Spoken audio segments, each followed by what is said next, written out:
The founders of the great Silicon Valley spying empires like Facebook have publicly declared that they intentionally included addictive schemes in their designs. Facebook, Twitter, and Instagram can become a troubling obsession. Worry about social media addiction as a problem for America's teens. 50% of teens report that they feel addicted to their cell phones. Social media, it's just the market's answer to a generation that demanded to perform. So the market said, here, perform everything to each other all the time for no reason. It's prison. Over the past several years, we have been trained to use social media, whether the pressure is external and comes from friends and family, or the pressure is something that we put on ourselves.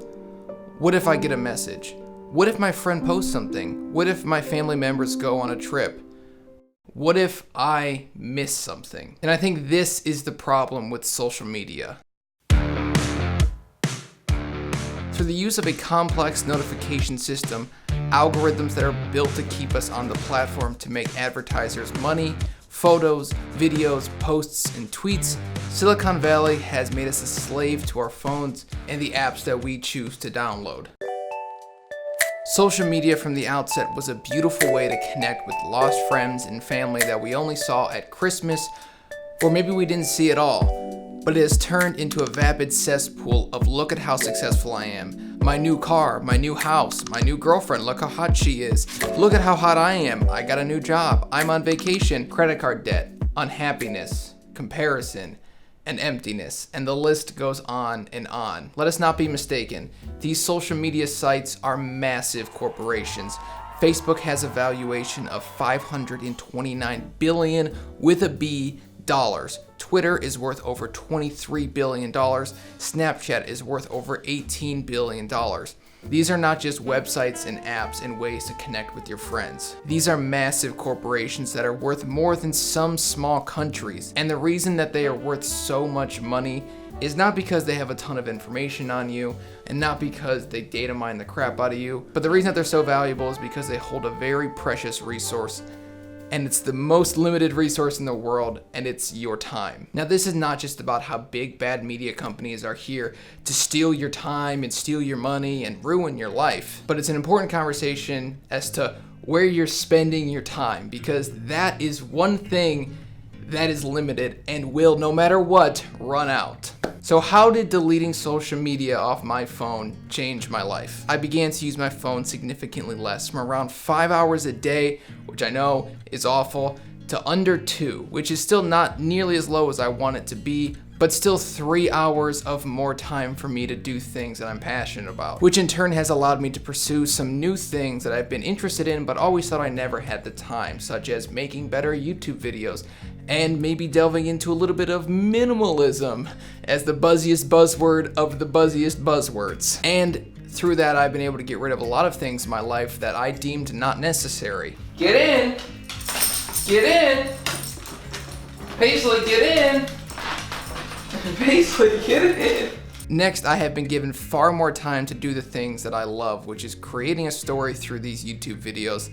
And my subscriber count in the last month and a half, since I've had social media deleted off my phone, has seen the biggest jump since March of this year. It's been incredible. Obviously, I thank you.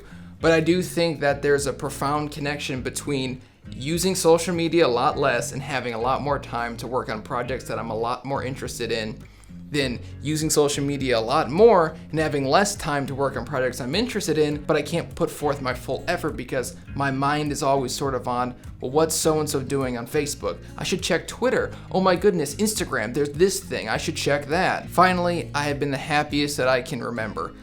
I'm living in my house where we've significantly reduced the amount of clutter. To keep the house clean is much simpler now, and that's something that's always sort of stressed me and my fiance out. We've been able to hang out with the dog a lot more and hang out with the cat a lot more and hang out with each other a lot more because we're not constantly stressed out by the dishes in the sink or the mess upstairs or the mess downstairs. We're just happy and we're sort of free of all of that mental stress. We've had, I hate using this word, but we've had the best mental clarity, I think, in months and years. I'm living in a house where there is no clutter. I am producing videos that I am very, very proud of. My relationship with my fiance has never been better, and I've actually lost 10 pounds because I've had time to go to the gym, and I've stopped snacking while watching YouTube and watching Netflix and playing on my phone and scrolling on Snapchat because I've been using my time more efficiently.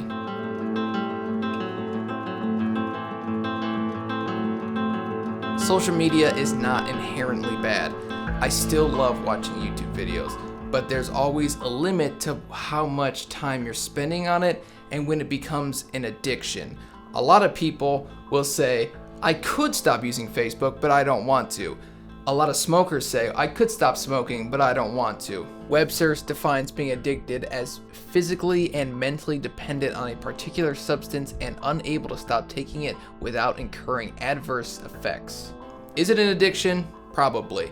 And once you admit that you're addicted, it's a lot easier to get rid of your addiction to social media than it is to get rid of a smoking habit, in my opinion. Having no social media on my phone for the last several months has created a dramatic shift for me personally, from a sense of loneliness to a sense of happiness. I wasn't inherently lonely. I have a great fiance. She's better than anything I deserve. My dog is so awesome. She's so loving, and my cat is just as loving. And I have a very good life. I'm very happy with my life. But using social media as much as I did, I always felt like, well, I should be as in good shape as that guy, and I wish I had those clothes, and that guy's car is way nicer than mine. Look at how much nicer his kitchen is than mine. And you get so petty over these little things that it starts to control your life, and it starts to make you think about that solely. And I haven't gotten solely just rid of it. I go on YouTube sometimes if I need to look something up or learn something, or I just have some downtime where I just want to solely relax. And I still use Twitter. I just don't use it on my phone. I only use it on my computer for like once, twice to 3 times a week. And it's so freeing. There's not this pressure of, did I miss something? Have I missed something? Should I be checking? Should I be doing this? I just feel like I'm free. I'm free from the chains of social media. Maybe my example is a little extreme, and maybe yours just like, well, maybe I should reduce my amount of social media usage. I highly suggest it. You will have more time to do the things that you actually like. And when you have the free time, make sure you take advantage of it because it is so limited. Happiness is not an end goal, but it's a journey. And I believe deleting social media off of your phone is the first step in that journey and will dramatically improve your life. You'll spend less money trying to impress people you don't know. You'll have more time to develop a passion or use that time for things you're passionate about. You'll be able to laugh more. You'll just be happier, I promise, from my personal experience. Thank you for watching. I'm Scott with Techno Eclipse. Peace out. If you made it this far, I posted on my community forum to ask me questions. Only 5 people liked it and 2 people commented on it. I'm not upset about that inherently, but it was an AMA, Ask Me Anything type thing. I'm going to be restarting the podcast. It's not going to be solely about tech because tech is sort of boring. I like it, but it's sort of boring. So I want you to, if you could, ask me a question down below, tweet me, DM me, whatever you want to do. This is so backwards. I just said don't do that, but then I say do that. Whatever. Do. I did just say do. All right. But seriously, if you have a question for me for the podcast, leave it down below, and I would love to answer it. It doesn't have to be solely about tech because there's more to life than technology. All right. Thanks again for watching. I'll see you in the next one. Peace out.